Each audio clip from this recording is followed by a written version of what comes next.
हुजूर सरकार सल्लल्लाहु अलैहि वसल्लम की जो दामाद है हज़रत अली का, तो हुजूर ने फरमाया था उनके बारे में कि मेरा दरवाज़ा है, तो हम उनको बहुत अक़ीदत के साथ, बहुत एहतराम के साथ उनको मनाते हैं।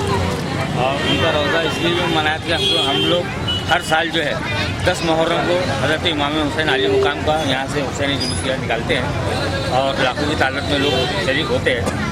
और यौम अली भी मनाते हैं हम लोग हर साल रमज़ान शरीफ में। तो इस लिहाज से हमारे दिल में ख्याल आया कि इस साल जो, हालांकि हर साल हम लोग अलग अलग चेंज करते रहते हैं, लेकिन इस साल खासकर हमने हज़रत मौलाए कायनात मौला अली मुफ्ती कुशा का रोज़ा यहाँ पर रखा है, ताकि लोगों में एक आस्था हो और उनका ईमान ताज़ा हो और उनको हज़रत अली के बारे में मालूमात हो। इस लिहाज से हमने ये मॉडल औलिया जो है सिर्फ नागपुर ही नहीं, महाराष्ट्र नहीं, पूरे वर्ल्ड के अंदर में फेमस है। हज़रत बाबा ताजुद्दीन औलिया के हम लोग काम भी हैं और बाबा जान से दिलो जान से अक़ीदत मोहब्बत रखते हैं। और हम चाहते हैं कि हुजूर सरकार ताजुल के जो है वो मिशन हर कौम में इसको शामिल होना चाहिए। हर कौम सरकार को मानती है और सरकार ताजुल का हर कोई दीवाना है, इसमें कोई शक नहीं।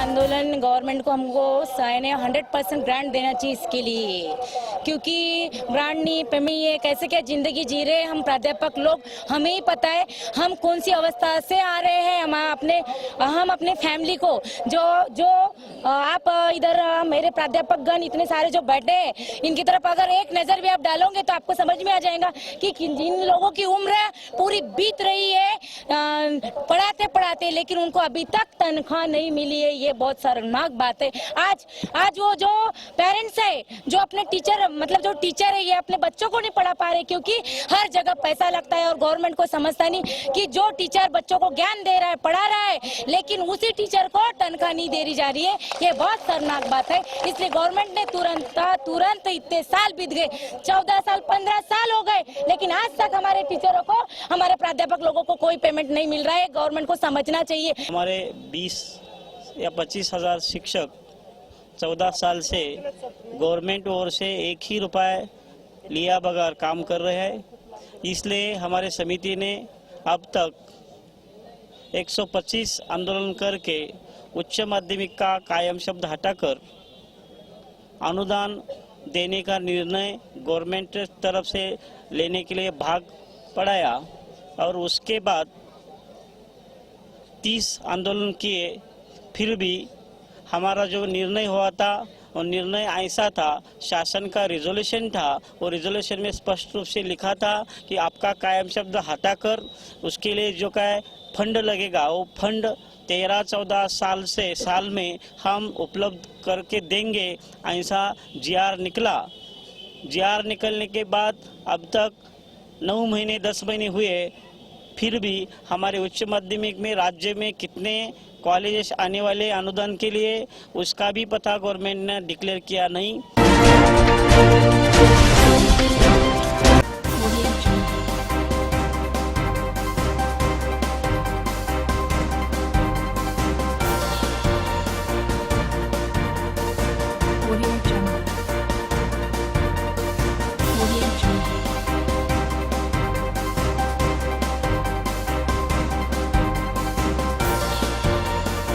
आंदोलन की ओर से 6 दिसंबर से नांदेड़ से यहाँ तक 18 तारीख को जो पदयात्रा आ गई, उस पदयात्रा की डिमांड थी कि अनुसूचित जाति के आरक्षण में वर्गीकरण किया जाए।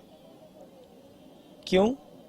जो वंचित समाज है ये आरक्षण के लाभ से दूर है, इसलिए उस उपेक्षित जाति में बेरोजगारी का प्रमाण बढ़ रहा है। जो पढ़े लिखे बच्चे हैं नौकरी ना मिलने की वजह से अपने मूलभूत अधिकार से दूर है।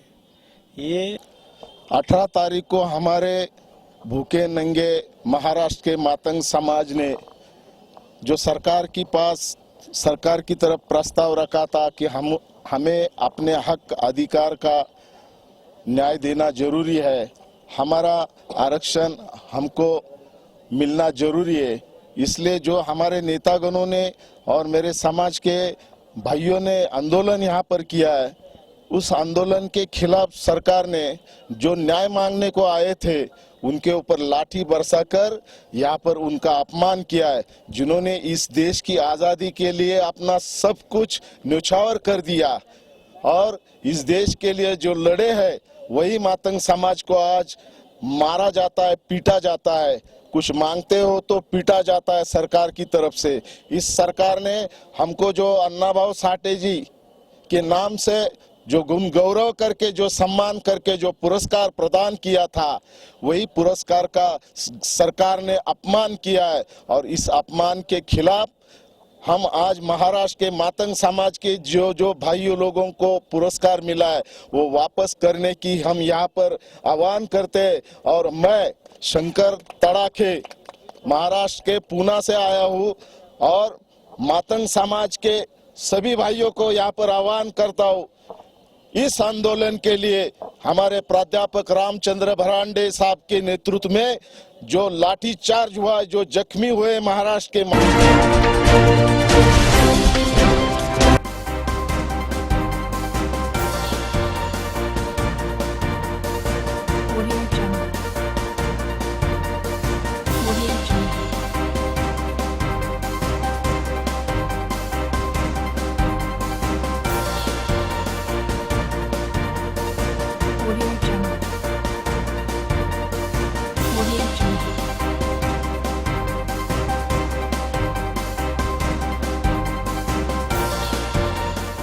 आज का दिन ये पैगंबर आज़म मोहम्मद मुस्तफ़ा सल्लल्लाहु अलैहि वसल्लम की विलादत का दिन।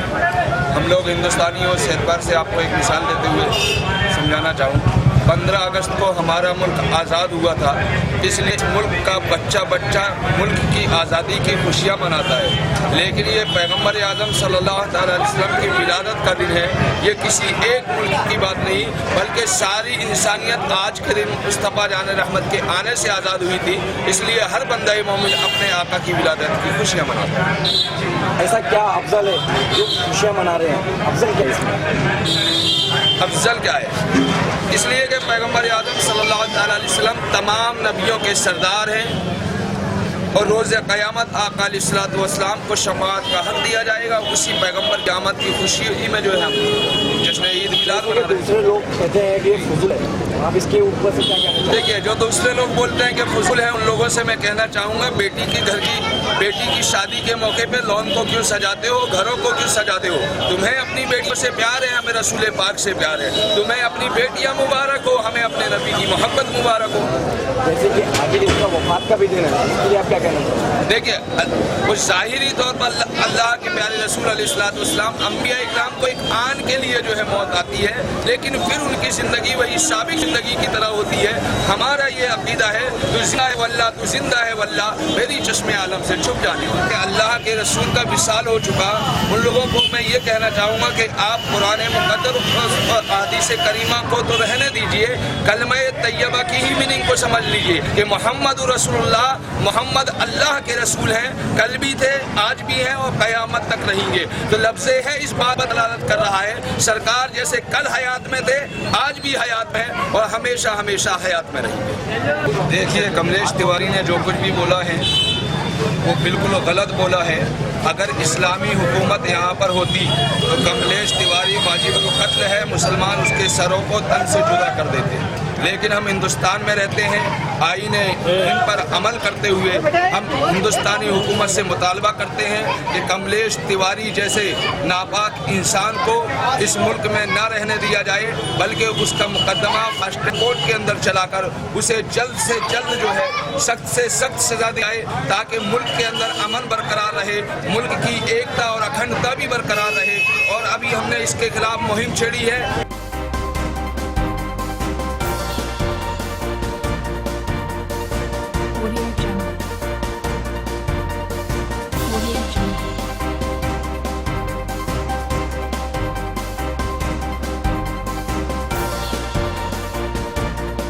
रबी अव्वल इस मौके पर हमने न्याज का खाना इंतजाम रखते हैं कि कोई भैया भूखा ना जाए, हर कोई अपना खाना खा के कोई भी गरीब का पेट भर जाए, यही हमारी श्रद्धा है। आप ये कितने सालों से इंतजाम कर रहे हैं? मैक्सिमम हम लोग ये 15-16 साल से कर रहे हैं। जैसे कि आप ये इंतजाम करते हो तो यहाँ पे इंतजाम से आपका क्या फ़ायदा है इसमें? हमारा ये फ़ायदा है कि कोई भी हमको सब ठीक है मिले, हमारे मुसलमान भाइयों को, हमारे पूरे जो दोस्त अहबाब है ये सब मिलजुल के सब पूरा इंतजाम करते हैं। जैसे कि आपने अभी यहाँ के इंतजाम किया है, ये सिर्फ मुसलमान के लिए? नहीं, ये मुसलमान के लिए, आम पब्लिक के लिए है। हिंदुस्तान में कोई भी नागरिक यहाँ पे आके न्याज खा सकता है। आज के दिन को लेकर, आज का जो दिन है इतना शुभ दिन है, इसको लेकर आप क्या कहना चाहोगे और भारतीय जनता को क्या बताना चाहोगे? हम ये कहना चाहेंगे कि देश में अमन और शांति रहे, ना इत्तेफाकी कम हो, आपस में हिंदू मुसलमान लड़े ना, यही हमारी श्रद्धा है, यही हमारी आदत है।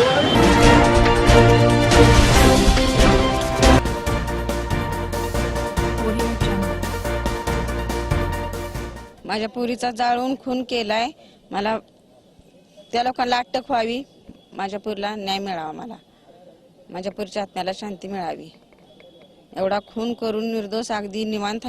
संयुक्त महाराष्ट्र का जो जिन्होंने लड़ा था वो साहित्य रत्न अन्नाभाऊ साठे जी, इनकी वारसदार उनकी नाती पोती को जिंदा जलाया गया। किस जगह जलाया गया था? थाना पुलिस में नौकरी कर रही थी, उसको वहां पर से अगवा किया गया और वहां पर से उनको वाटेगांव ले गए गुंडे लोग, और वहां पर उनको पेट्रोल डाल कर जला दिया और इनको माँ बाप को भी खबर कर दी नहीं। और वहां पर की पुलिस प्रशासन, वहां पर के गुंडे, ये सब मिलकर इनको धमका रहे, डरा रहे कि आगे कुछ करोगे तो नतीजा बुरा होगा। आज हम शासन, प्रशासन, न्यायपालिका, राज्यकर्ता, इनके पास 8 महीनों से बेचारी यहाँ पर अपनी बच्ची के लिए और अपने न्याय के लिए घूम रही।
क्रिसमस इसलिए मनाया जाता है क्योंकि उस दिन यीशु मसीह का जन्म इस पृथ्वी पर हुआ था। और बहुत से जो सेलिब्रेशन आप जनरली देखते हैं टीवी पे या न्यूज़ पे या फिर मूवीज़ में देखा है, I am really sorry to say वो सही प्रकार का सेलिब्रेशन नहीं है। सो अगर सही मायनों में क्रिसमस का सेलिब्रेशन अगर से देखा जाए तो ये क्रिसमस ट्री लगा के नहीं, सांता क्लॉज के साथ में नहीं, परंतु एक दूसरे के साथ प्रेम बांट के और यीशु मसीह को अपने जीवन में जन्म दे के ही सेलिब्रेट किया जा सकता है। बाकी सारी चीज़ें सांसारिक रीति से ठीक है एंजॉय करने के लिए और दूसरे प्रकार से, जैसे कि यीशु मसीह का जो उद्देश्य है यानी लाइफ को लेकर, तो उसके लिए 25 दिसंबर में क्या आपने बताना चाहिए? वैसे 25 दिसंबर पे लिमिटेड नहीं रहता है यीशु मसीह का जो उद्देश्य है बताने के लिए, हम साल भर बताते रहते हैं, बट उसका उद्देश्य यही था कि वो इस पृथ्वी पे आके हमको बताए कि हमारे जीवन का पर्पस क्या है और हम जिस एक गलत मार्ग पे जा रहे हैं वहाँ से हमको वो समझा कर से एक सही मार्ग पे लेके आए। और वो आया ताकि हमारे पापों को अपने ऊपर ले सके, जब क्योंकि पाप किया है तो किसी ना किसी को उसकी कीमत चुकानी है। तो उसने हम सभी के पापों को अपने ऊपर ले लिया, तो ये उसका उद्देश्य था आने का। आज का इतना खुशी का दिन है, इस खुशी के दिन में आप क्या बताना चाहोगे? मैं ये बताना चाहूँगा कि हर कोई जो इस बात को सुन रहा है, आपके जो भी प्रॉब्लम्स हैं, आपके जो भी लाइफ इश्यूज है, if you are struggling with addictions, आप पोर्नोग्राफी से या फिर एक रिलेशनशिप इश्यूज से, आइडेंटिटी क्राइसिस से, सुसाइडल थॉट से सफ़र कर रहे हैं, संसार के पास उसका आंसर नहीं है, परंतु सिर्फ यीशु मसीह के पास है। And if you allow him to help you, you will surely find an answer. And if you are struggling with a sinful life,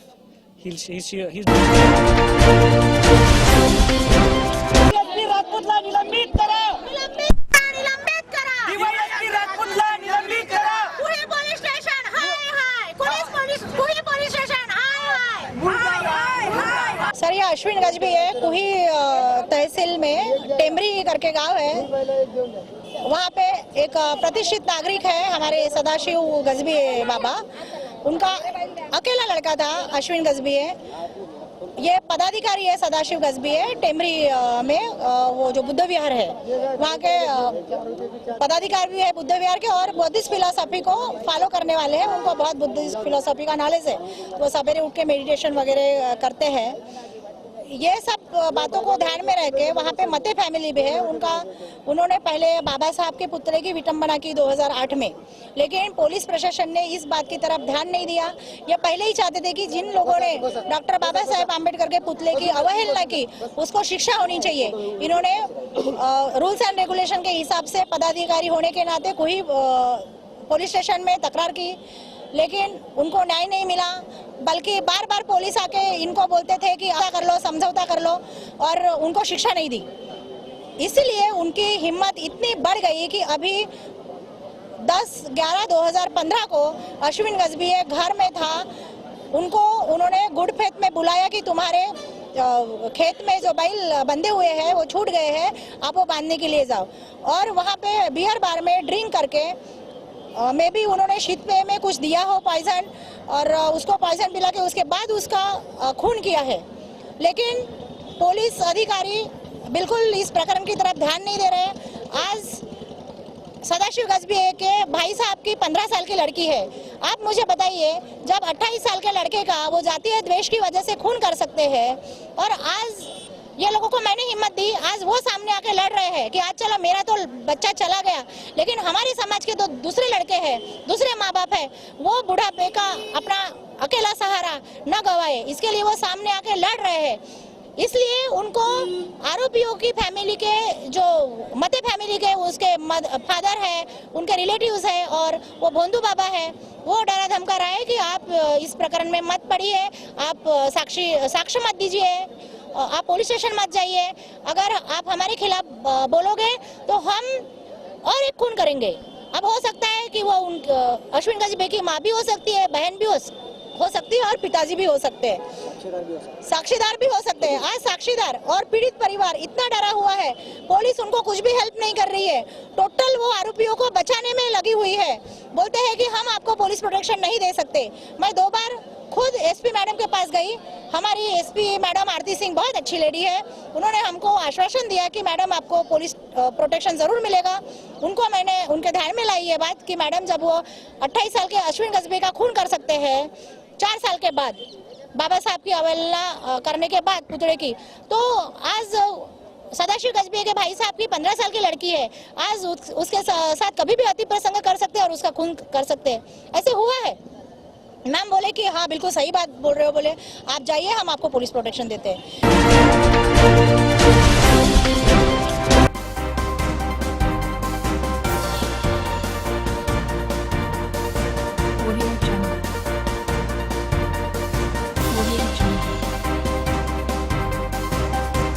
आंदोलन इसलिए है कि जो राष्ट्रीय आरोग्य अभियान है उसमें जो कर्मचारी इरेगुलर है उनको परमानेंट करना है, और जो अभी पेमेंट का जो मुद्दा था हमारा, तो पेमेंट के बारे में इन लोगों का पेमेंट बढ़ाना है। और जो वैकेंट पोस्ट है पूरे महाराष्ट्र में हेल्थ डिपार्टमेंट में, तो वो हेल्थ डिपार्टमेंट की जो वैकेंट पोस्ट है वो पोस्ट पे अभी ये जो NRHM के जो कर्मचारी है उनको लगवाना है। और अगर इन लोगों को नौकरी में परमानेंट किया तो शासन के ऊपर कोई इकोनॉमिकल बोझा नहीं पड़ेगा। अगर मान्यता पूरी नहीं होगी तो हर डिस्ट्रिक्ट में हम लोग आंदोलन करेंगे और शासन को जगाएंगे और शासन को बताएंगे कि इन लोगों के जो प्रॉब्लम है वो प्रॉब्लम सॉल्व करने के लिए हम आंदोलन करेंगे। 10 साल से आंदोलन चल रहा है, 10 साल से अभी तक कोई भी मांग पूरी नहीं हुई। सरकार का कोई मसला नहीं है, ये तो हमारी जो मांग है वो गवर्नमेंट के तरफ जो मांग है, सरकार कोई भी रहे, लेकिन ये जो मांग है ये मांग हमारी पूरी होना चाहिए। इसमें सरकार का किसकी सरकार है क्या है ये तो बात का प्रॉब्लम है, लेकिन ये मांग पूरी होना चाहिए हमारा।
पैगंबर का जन्मदिन है, उनकी कृपा मानते भी है, तो ये सब देखते हुए और सबको खुशी मिले, खुशी का माहौल यहाँ पे है। और एक बांटना, समाज को बांटना है, समाज से लेना समाज को बांटना है, ये एक नई मिसाल यहाँ पे एक आपस में मिलकर ये कायम करते हैं।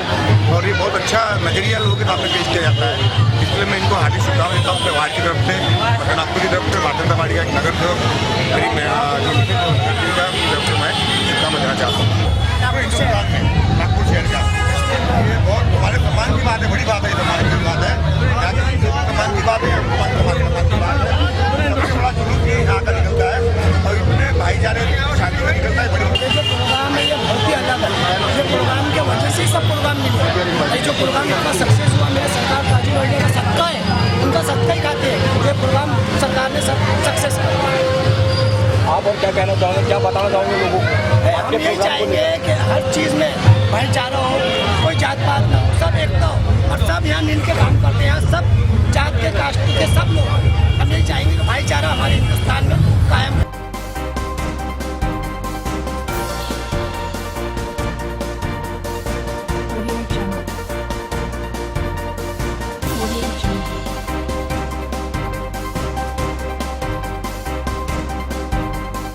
कल रात को हम लोग ने यहाँ पे भजिए वगैरह का इंतजाम किए थे, जिसमें मिर्ची के भजिए, आलू के भजिए दिए थे। आज यहाँ पे आप जैसे देख रहे हैं, आज सभी लोगों ने मिलकर यहाँ पे खाने का इंतजाम किया है, जिसमें सभी लोगों के हिसाब से रखा है, चाहे जो हर धर्म के लोग आके यहाँ पे खा सकते हैं, जिसमें सादा खाना है, इसलिए बनाया गया है दाल चावल वगैरह।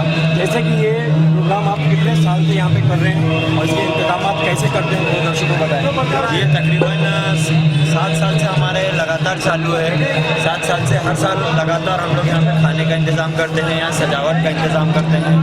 ये जो भी इंतज़ाम है ये यहाँ पे हम लोग सब मिलके, सब जितने ग्रुप यंग मेंबर्स हैं, ये लोग चंदा करते हैं, खुद अपनी हर महीने की सेविंग करते हैं, हर महीने अपना अपना पैसा जमा करते हैं और एक कलेक्शन बॉक्स हमने रखा हुआ है। सबसे पहली बात, ये आप क्यों करते हैं, ये ऐसा क्या है आपको जो इतना सब कुछ करते हैं, आपको क्या मिलता है करके? देखिए, सरकार जिनकी वजह से आज हम यहाँ हैं, जिन्होंने हमारे लिए सब किया, आज हम उनके लिए कुछ भी नहीं कर सकते। ये सिर्फ एक छोटा सा बहुत छोटा सा हिस्सा है कि हम उनका जैसे कि हाईकोर्ट ने नागपुर में, महाराष्ट्र में हाईकोर्ट ने डिसीजन दिया है कि यहाँ पे ना कोई मॉडल बन सकता है, ना फिर भी यहाँ पे बिना मॉडल बने इंतजाम दे रहे हैं, इसके लिए क्या कहना चाहते हैं? सरकार ने जो कायदे लाए हैं उसका हम इज्जत करेंगे, हम ये कोशिश करेंगे, हमें मनाना तो है तो हम उसके दूसरे तरीके से करेंगे ताकि जिससे किसी तरह का कानून रुकावट किसी कारण सरकार ने अब तक कुछ मुद्दा उठाई है, तो हम ये नहीं चाहते कि सरकार को कुछ तकलीफ हो, हमारे वजह से कोई परेशानी हो। और ये जो काम है बहुत सुकून और चैन वाला है और हम लोग चाहते हैं कि हम एकदम सुकून से करें और उसमें हमारी सरकार मदद करे। और हम ये भी चाहते हैं कि सरकार से सबसे पहली बात, आपने जो अभी मदद की बात कही, तो सरकार से आप कैसी मदद चाहते हो, क्या चाहते हो? हम सरकार ये चाहते हैं कि आगे चल उन लोगों के प्रोग्राम आते हैं, हम लोगों के प्रोग्राम आते हैं। हम ये नहीं चाहते कि हमारे प्रोग्राम में तकलीफ हो और हम ये नहीं चाहते कि उनके प्रोग्राम में हमारे वजह से कोई तकलीफ हो। हमारा ये कहना है कि सरकार को हमारे लिए भी मदद चाहिए और उनके लिए भी मदद करे, क्योंकि ये प्रोग्राम कुछ ऐसे होते हैं कि सरकार को आप क्या बताना चाहोगे, कैसे किस तरीके से मदद करना चाहिए? सरकार को हम लोग चाहते हैं कि शहर में थोड़ा अच्छी तरह से लाइटिंग का शो होता है, तो हम सरकार से ये चाहते हैं कि इस लाइटिंग के शो से थोड़ा शहर अच्छा दिखता है। और हम लोग सरकार से ये चाहते हैं कि हम इसमें हमारी मदद करें, ऐसा नहीं कि आए तो लाइटिंग बंद कर दो, ये कर दो, वो कर दो।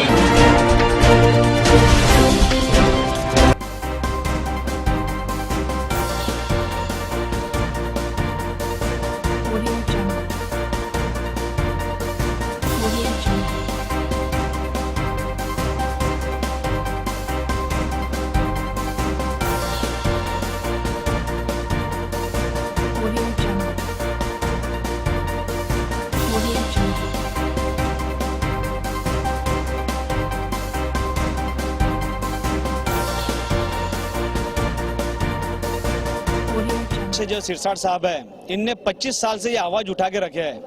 आज 25 साल से आवाज उठाने के बाद भी जो ग्रामीण पत्रकार संगठन जो है, उनके जो ग्रामीण में गांव में छोटे छोटे गांव में जो पत्रकार रहते हैं, जो छोटी छोटी न्यूज कलेक्ट करके बड़े पत्रकारों को देते हैं, लेकिन बड़े पत्रकारों तक के आवाज मंत्री लोग सुनते हैं, लेकिन छोटे पत्रकारों की आवाज कोई नहीं सुनता है, क्योंकि वो किस तरीके से मेहनत करते हैं, 1-1, 2-2 रुपए कलेक्शन करके अपना जो भी करना उनका जो इच्छा रहती है वो अपने न्यूज तक पहुंचाते हैं, लेकिन उन गरीब पत्रकारों के ऊपर में किसी का आज तक के ध्यान नहीं गया। हमारी मांगे ये है कि जिस तरीके से बड़े पत्रकार, बड़े लोगों को सुविधा है गवर्नमेंट की, वैसे छोटे पत्रकारों को भी मिलना चाहिए, जिसमें है सुविधा है सरकारी पेंशन की हो गई, बस की हो गई, ट्रेन की हो गई, पेंशन की हो गई, बहुत से सुविधा ऐसी जो सरकार की तरफ में है, ये अपने को मिलना चाहिए। भी कहा इसके पहले भी कि आज पत्रकारों को पुलिस प्रोटेक्शन वगैरह नहीं मिल रहा है, कई पत्रकार में जान जोखिम में था कि हमारे भाई ने अभी कहा कि ग्रामीण के जो छोटे छोटे पत्रकार है ये न्यूज़ कलेक्ट करके बड़े बड़े पत्रकारों को देते हैं, लेकिन इसका कोई उन्हें फ़ायदा नहीं मिल पाता है।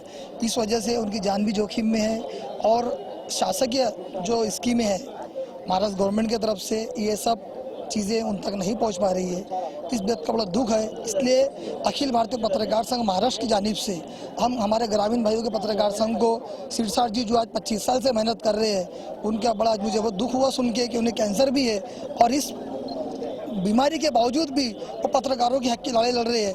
मैं उनका दिल से सम्मान भी करता हूं और अपने पूरे अखिल भारतीय पत्रकार संघ महाराष्ट्र की जानिब से उनको मैं मुबारकबाद देता हूं कि जो उन्होंने इतने पत्रकारों को जमा करके इस आंदोलन को कामयाब किया है।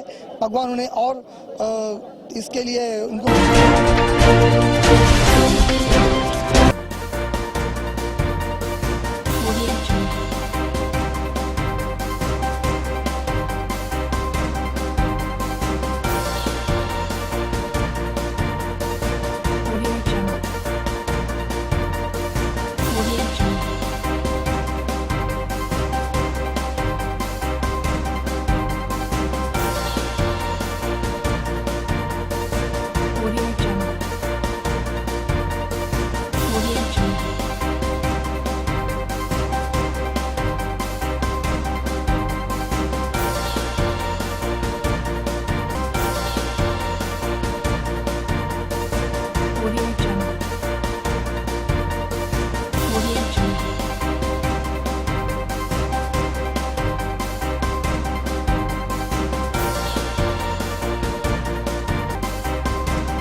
छोटे बड़े प्रोग्राम होते हैं, कुरान खानियाँ होती हैं और जैसा कुछ वेलफेयर के काम भी होते हैं। आप भारतीय जनता को क्या बताना चाहते हैं आपके प्रोग्राम में? भारतीय जनता को ये बताना चाहते हैं कि एकता का मिसाल देते हैं हम लोग, ताकि यहाँ हर कौम का आदमी आए और कुछ सबक लेकर जाए। जैसे एक सबक ये भी है यहाँ पे मतलब तारों के बारे में, जैसे कि आपने नौ ग्रह बनाया है, तारों के बारे में, इसके बारे में क्या है, आपने क्या सोच के बनाया है? ये सोच के बताया कि चांद जो है एक अनमोल चीज़ है और वो एक गिरे में से एक है।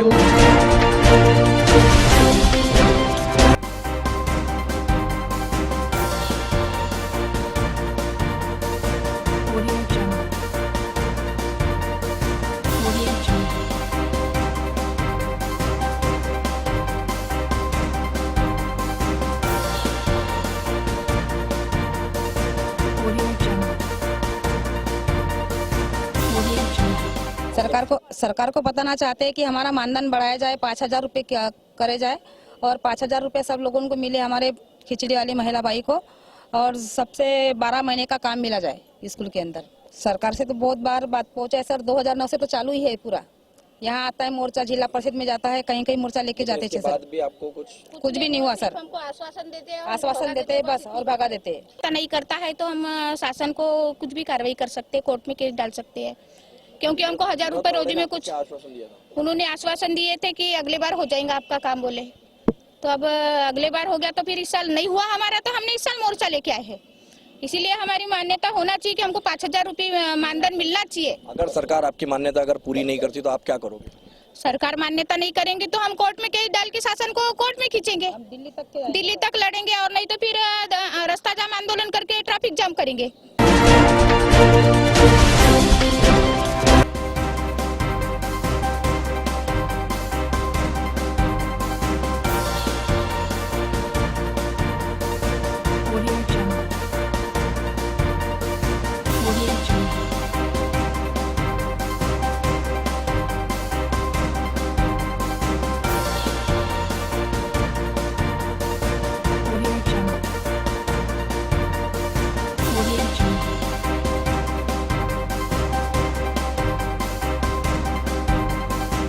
हमने कुछ भी नहीं, हमने एक घोषणा की थी, यही हमारा गुनाह था, और हम यहाँ बैठे थे आराम से, सिर्फ घोषणाबाजी कर रहे थे, और लेडीज जेंट्स पुलिस ने हमारे ऊपर जो लाठी हमला किया, उन्होंने तो महिला पर भी लाठी हमला किया। हम एक बार कहते हैं कि पुलिस हमारा भाई होना चाहिए, लेकिन पुलिस महिला पे लाठी हमला करते हैं तो पुलिस किस काम के? पुलिस तो सुरक्षा के लिए होते हैं ना, फिर वो महिला पे लाठी हमला क्यों करते हैं? ऐसे पुलिस लोगों को तो नौकरी नहीं देनी चाहिए, वो तो रिजेक्ट करना चाहिए। अभी आपकी मांग कहाँ तक पूरी हुई है? अभी हमारी मांग तो कहाँ तक पूरी नहीं हुई है। आज हमारा जो शिष्टमंडल है वो अभी मंत्रालय में पहुंचा है, अभी आगे देखा जाएगा। जब तक हमारी मांगे पूरी नहीं होंगी हम यहाँ से कभी हिलेंगे तक नहीं। जैसे कि शीर्ष क्षेत्र को अभी 2 दिन बाकी है सिर्फ, अगर फिर भी सरकार आपकी मांग पूरी नहीं करती तो इसके बाद आप क्या करोगे? अगर हमारी मांगे पूरी नहीं हुई तो हमें हम अभी सरकार से यही कहना चाहते हैं कि हम शांतता से यहाँ बैठे हैं आज। अगर आज हमारी मांगे पूरी नहीं हुई तो हमारे 27,000 ऑपरेटर नक्सलवादी बन जाएंगे। हमारी मुख्य मांग ये थी कि जो JR के हिसाब से हमारा जो पद निश्चित है संगणक परिचालक, वही हमको मिलना चाहिए। उन्होंने जो हमको उद्योजक जो बनाए उसके खिलाफ हमारी ये मांग चालू है। अगर सरकार आपकी मांग अगर पूरी नहीं करती तो इसके बाद आप क्या करोगे? इसके बाद में जो हमारे सहकारी ने बताया वही करने वाले हैं।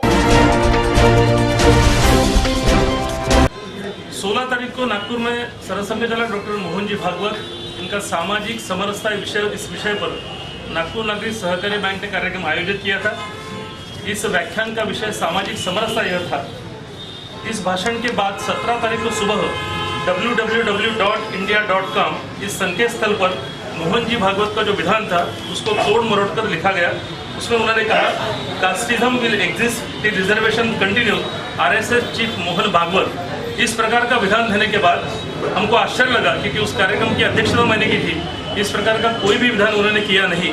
उसके अगेंस्ट में हमने नागपुर के राणा प्रताप नगर पुलिस स्टेशन में कंप्लेंट दायर की है, और उसमें उस वेबसाइट के करेस्पॉन्डेंट मिस्टर मोहम्मद अजहर शेख और उसके संवाददाता इंडिया.com के श्री देवाशीष घोष जो पूर्णकालीन संचालक है, और उनके मुख्य संपादक इंडिया.com पर इस पर कड़ी से कड़ी कार्रवाई की जाए, ऐसी मांग हमने की है। जी ने जो तकरार राणा प्रताप नगर पुलिस स्टेशन में की थी उसके तहत थाना प्रतापनगर पुलिस स्टेशन ने आरोपियों के खिलाफ इंडियन पिनल कोड की section 153A red with section 34 दाखिल किया।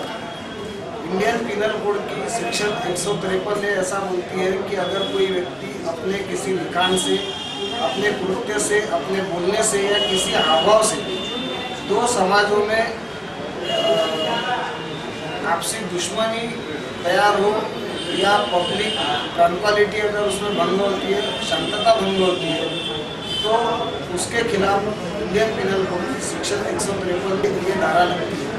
इसलिए पुलिस ने FIR में 153 ये धारा उनके खिलाफ लगाई है और एक से ज़्यादा आरोपी होने के कारण सेक्शन 34 जो कॉमन इंटेंशन का है वो भी उनके खिलाफ लगाई है।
ਚਲੇ ਗਿਆ ਵਾ चला गया जी, चला गया।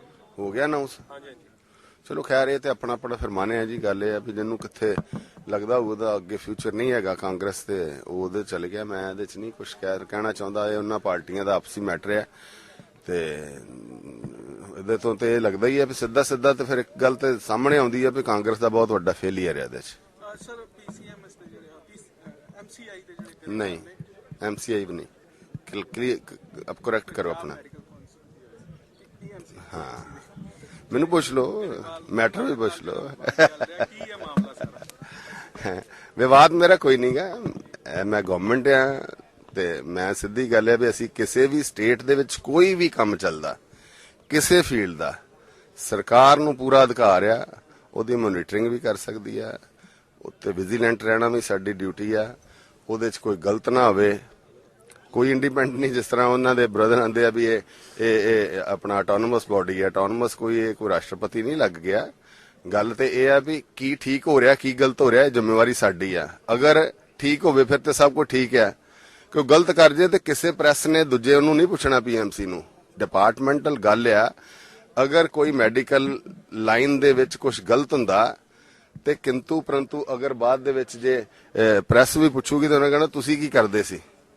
ਉਹ ਤਾਂ ਸਰਕਾਰ ਲੈਵਲ ਤੇ ਸਾਰੀ ਗੱਲਾਂ ਚੱਲਦੀ ਪਈਆਂ ਵਾ, ਲੇਕਿਨ ਸਭ ਦੀ ਮੇਨ ਪ੍ਰਾਇੋਰਟੀ ਜਿਹੜਾ ਮੇਨ ਕਿਊਜ਼ ਹੈਗਾ ਵਾ ਉਹਨੂੰ ਫੜਨਾ ਬਹੁਤ ਹੀ ਜ਼ਰੂਰੀ ਆ। ਉਹ ਸਾਡੀ ਪਾਰਟੀ ਦਾ ਇਹ ਸਪਸ਼ਟ ਸਟੈਂਡ ਆ ਵੀ ਅਸੀਂ ਕਿਸੇ ਵੀ ਜਿਸ ਬੰਦੇ ਨੇ ਪਾਪ ਕੀਤਾ ਵਾ ਔਰ ਉਹਨੂੰ ਬਖਸ਼ਾਂਗੇ ਨਹੀਂ। ਕੱਲ੍ਹ ਅਨਿਲ ਜੋਸ਼ੀ ਜੀ ਨੇ ਵੀ ਕਿਹਾ ਕਿ ਪੰਜਾਬ ਦੇ ਵਿੱਚ ਜਿਹੜਾ ਖਾਸ ਤੌਰ ਤੇ ਬੀਜੇਪੀ ਜਾਂ ਲੋਕਾਂ ਨੂੰ ਇਨਸਾਫ ਨਹੀਂ ਮਿਲ ਰਿਹਾ।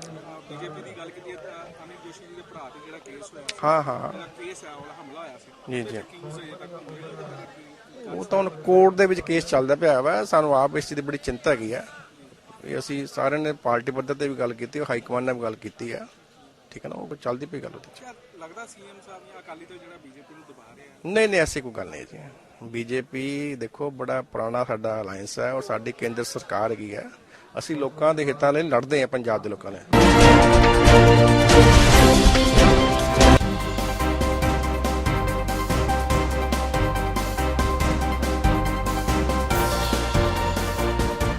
अजय कुमार वर्मा, ओम साईराम धर्मा ट्रस्ट के अध्यक्ष सदराजा, काली जी के मंदिर से लेकर के पवारी बाबा की कुटिया तक। क्या इसके पहले पूजा पाठ भी किया जाता है? हाँ, पूजा होता है, हवन होता है, उसके बाद की पालकी। आप लोग भव्य झांकी कहाँ से कहाँ तक निकालेंगे? ये काली जी के मंदिर से शुरू होगा, उसके बाद पवारी बाबा की कुटिया तक जाएगी, मेन मार्केट होते हुए।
कबड्डी अथर्वा ग्रुप अपना किस तरह से काम कर रहा है, जिससे आपके बारे में जानना चाहिए। अथर्वा ग्रुप 2007 से टूर्नामेंट अरेंज कर रही है, अच्छी तरह से टूर्नामेंट अरेंज कर रहे हैं। उपनगर जिला कबड्डी एसोसिएशन के आधिपत्य के नीचे ये टूर्नामेंट अरेंज करती है और हर साल उनकी तरफ से बहुत अच्छा कबड्डी को जो माहौल चाहिए वो माहौल तैयार किया जाता है और अच्छी तरह से स्पर्धा का आयोजन किया जाता है। ये साल में जो स्पर्धा आयोजन करते हैं उसमें हर साल से ज़्यादा संघ को चांस दिया गया है स्पर्धा में खेलने के लिए। जो आजू बाजू का मोहल्ला है जो कबड्डी के लिए बहुत प्रेशर मोहल्ला है, इधर के सभी संघों को उन्होंने शामिल करके लिया हुआ है इस स्पर्धा।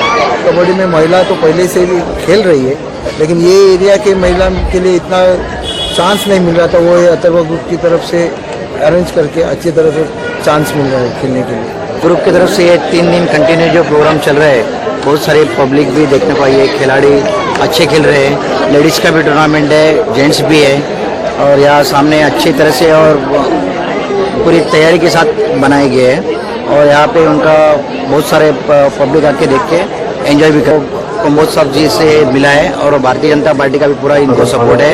इनकी वजह से उन्होंने ये प्रोग्राम अच्छी तरह से किया है और ये कबड्डी जो है उसमें बहुत सारी मेहनत करनी पड़ती है, इनका सारा पूरा सपोर्ट लेकिन इनके लिए कंबोज जी ने किया। लड़की लोग भी खेलते हैं, जेंट्स भी खेलते हैं, लेकिन लेडीज लोग को खेलते हैं, उनका प्रैक्टिस भी करना जरूरी रहता है, घर से टाइम भी मिलना भी जरूरी है। इतने भी टाइम में आके ये लोग इधर खेलते हैं, यानी अच्छी तरह से यहाँ पे खेल दिखा देते हैं की रोज रोज या कबड्डीचा खेळ जो चालू आहे या खेळाडूंचा प्रोत्साहन अति प्रमाणात वाढत चाललेला आहे आणि अथर्वा ग्रुपने जे कबड्डीला जे प्रोत्साहन दिले आहे भारतीय जनता पक्षाच्या सहयोगाने जे आम्हाला जे मदत मिळालेली आहे, त्यामुळे आम्ही कबड्डी अतिशय दरवर्षानुवर्ष आम्ही मोठ्या लेवलला करायचा प्रयत्न करतो आणि अशीच आम्हाला भारतीय जनता पक्षाच्या वतीने जर पाठबळ मिळत गेलं तर नक्कीच आम्ही पुढच्या वर्षी ह्यापेक्षा अति प्रमाणामध्ये तुम्हाला मोठ्या प्रमाणामध्ये कबड्डी करून दाखवू हे आम्ही गवाही देऊ शकतो। अथर्वा ग्रुप प्रतिष्ठान हा सामाजिक, सांस्कृतिक, कला आणि क्रीडा असा आमचा बॅनरचा लोगोच आहे। आम्ही सामाजिक गोष्टी करतो, सांस्कृतिकही करतो, कलाबद्दल आणि क्रीडा तुमच्यासमोर आहेच। त्यासाठी आम्हाला आतापर्यंत प्रत्येकाने मदत केलेली आहे। त्याचमध्ये आम्हाला मोहित कंबोजजी भारतीय जनता पक्षाचे या ठिकाणचे उमेदवार त्यांनी आम्हाला सांगितलेलं आहे की जे काय मदत लागेल खेळाडूंसाठी ज्या खेळाला मोठं करण्यासाठी खेळाला प्राधान्य देण्यासाठी ती मदत आम्ही तुम्हाला द्यायला तयार आहे। कधी तयार असणार, तुम्ही कधी याल माझ्याकडे खेळासाठी या तरुण मुलांसाठी जी काय मदत लागेल मी करायला तुम्हाला तयार आहे। माध्यमातून जर लोकांची काही चांगली मदत होत असेल तर आम्ही सगळ्यांकडे जायला तयार आहे। जर अथर्वा ग्रुपच्या माध्यमातून जर कोणाचं चांगलं भलं होत असेल, तसंच आम्ही आता जिजामाता शाळेतली जी एक मुलगी आहे कॅन्सर पेशंट आहे, तिला अथर्वा ग्रुपच्या माध्यमातून आम्ही काही मानधन देत आहोत। अशी जर चांगली मदत जर आमच्याकडे होत असेल तर आम्ही नक्कीच पुढाकार घेणार। मलाड के कुरार विलेज में अथर्वा ग्रुप प्रतिष्ठान की तरफ से कबड्डी प्रतियोगिता का रखा गया, जिसका आज तीसरा दिन है। इस तीसरे दिन में लोग भारी की संख्या में आके इन खिलाड़ियों का प्रोत्साहन बढ़ा रहे हैं। कैमरामैन विनोद राजपूत के साथ शालिनी सिंह, टाइम न्यूज़।